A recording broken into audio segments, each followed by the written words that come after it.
Hello and welcome to Gravitas Plus. I'm Palki Sharma Upadhyay. It's been 2 weeks since Russia invaded Ukraine. The military battle is still on, and so is the battle of narratives, an information war. The adversaries are the same, the Russian state media and Western media outlets. They've both weaponized information for the benefit of their respective governments.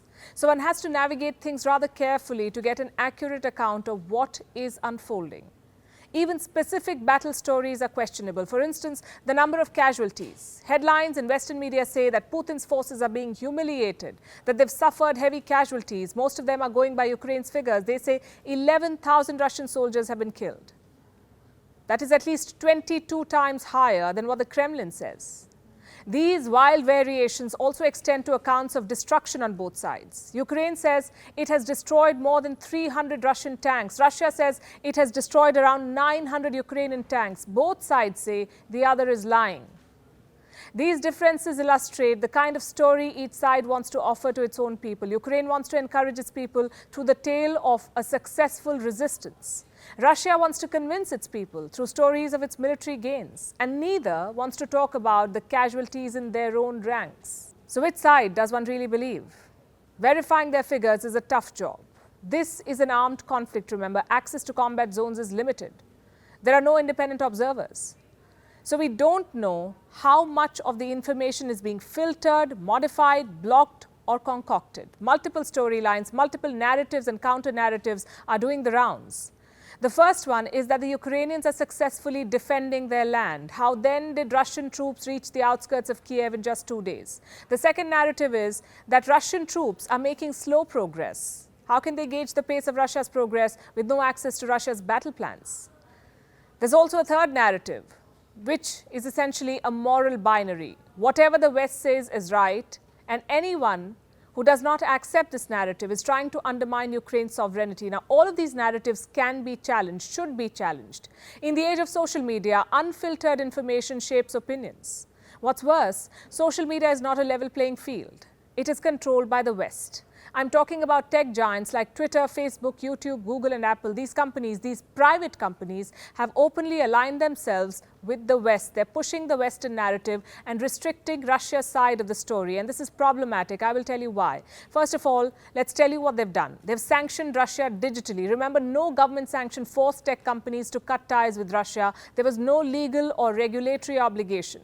These companies just decided to take a side based on the perspective of their stakeholders.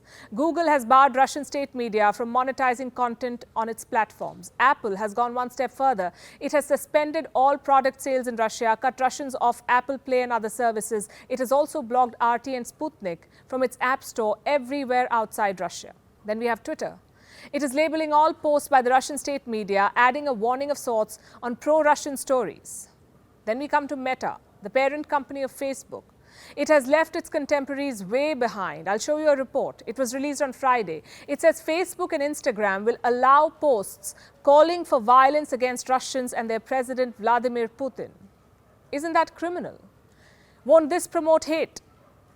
Won't this incite hostility against all Russians? These tech giants are overstepping their purpose, deciding when it's okay to call for violence and when it's not. And this sets a wrong precedent. It also raises strategic questions for other countries. What if America were the aggressor in this conflict? What if the US had invaded another country, which they have in the past? Would these tech giants have done the same? Look at this map now. It shows all the countries that the United States has either invaded or been militarily involved in. Do you know how many there are? The US has invaded or fought in at least 84 of the 193 countries recognized by the United Nations. And none of this, none of what I've just told you justifies Russia's actions. The invasion is wrong and criminal, no two ways about it. What I want to underline here is the hypocrisy of American institutions, the selective approach of big tech. In 2021, 3 American rights groups released a report.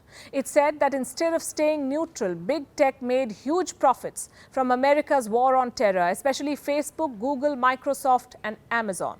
They were awarded $44.5 billion in contracts, $44.5 billion, from the Pentagon and the US Department of Homeland Security. What were these contracts about? aiding the US military in its operations, providing them with digital tools that can be used in wars. What kind of tools? Crucial databases, cloud computing services, surveillance, drone technology, even pushing narratives. The report says that Facebook alone sold $350,000 worth of advertising to promote America's federally funded Extremism Watch. It covers stories on violent extremism trends in Islamic nations. Facebook helped this government-owned platform promote these stories. And this was just one contract. This report says that there were hundreds of other contracts and subcontracts that were awarded to American tech giants yet to be made public. Just to be clear, we're talking about platforms that have a direct line to the hearts and minds of billions of people the world over. 2.7 billion people use Facebook daily. 206 million people use Twitter daily. YouTube has 122 million daily active users. Imagine the kind of reach and potential big tech has in manipulating global opinion about America's actions, in controlling conversations about a conflict America is involved in. Things get murkier when you look at who's running these platforms. A report by another US rights group says that hundreds of former US government officials are currently serving in key positions at big tech companies. This includes officials from the Department of Defense, the Department of Homeland Security and Justice, the National Security Agency, and the Federal Bureau of Investigation. This is Jared Cohen. He was a policy planner at the US State Department. He currently runs Jigsaw, a technology incubator created by Google to develop counter-terrorism tools for social media platforms. This is Steve Pandelides. He worked at the FBI for 20 years. He's currently the director of security at Amazon Web Services. This is Joseph D. Rozek. He worked at the Department of Defense. He now works at Microsoft, where he specializes in quote-unquote information sharing. And these are just a few names. There are many, many more. Reports say there's a revolving door of sorts between big tech and US government agencies, countless security officials and policymakers pigeonholing information to suit American interests. They say whoever controls the flow of information controls the world. There could be no better description of what's happening right now. Russia is the aggressor in the conflict in Ukraine, yes, but the West's monopoly on information flow is making things complex. We cannot take every story on face value. We cannot confuse visibility with transparency. Not until the gatekeepers of the world's information keep global interests above their own.